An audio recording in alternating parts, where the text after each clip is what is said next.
Hello my sweet and lovely viewers. তো কেমন আছো তোমরা সবাই? আশা করি প্রত্যেকে অনেক অনেক ভালো আছো। আজকে আবারও চলে এসেছি নতুন আরেকটি ইনফরমেটিভ ভিডিও নিয়ে।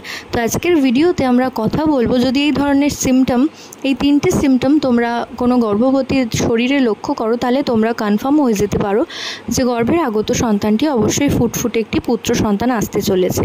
তো আলোচনা শুরু করার আগে যারা এই চ্যানেলে নতুন, অবশ্যই চ্যানেলটিকে সাবস্ক্রাইব করে চ্যানেলের পাশে থাকার অনুরোধ রইল এবং পাশে থাকা যে বেল আইকন রয়েছে সেটাও প্রেস করে রাখবেন। এতে করে ভিডিও আপলোডিংয়ের সাথে সাথে কিন্তু আপনারা নোটিফিকেশান পেতে থাকবেন।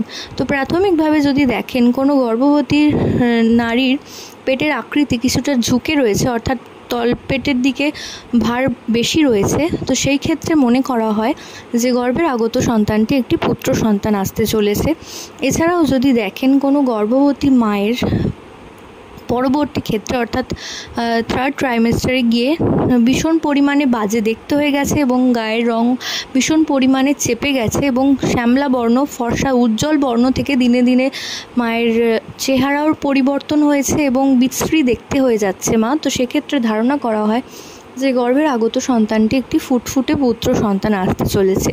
এছাড়াও যদি দেখেন কোনো গর্ভবতী মায়ের ইউরিনের কালারের মধ্যে চেঞ্জেস এসছে এবং যখনই তিনি ইউরিন পাস করছেন সেটা একটু ভীষণ হলুদ আভা রয়েছে তার ইউরিনের মধ্যে, সেটা সাধারণত ডিহাইড্রেশনের জন্য হতে পারে। কিন্তু যদি অতিরিক্ত জল খাওয়ার পরেও যদি দেখেন যে জলের ইউরিনের কালার নর্মাল রয়েছে, তো সেক্ষেত্রে ধারণা করা হয় যে গর্ভের আগত সন্তানটি একটি ফুটফুটে পুত্র সন্তান আসতে চলেছে। তো আশা করছি ভিডিওটা আপনাদের কাজে আসবে। প্রত্যেকে ভালো থাকুন, সুস্থ থাকুন এই কামনা করে ভিডিও এখানেই শেষ করছি। নমস্কার।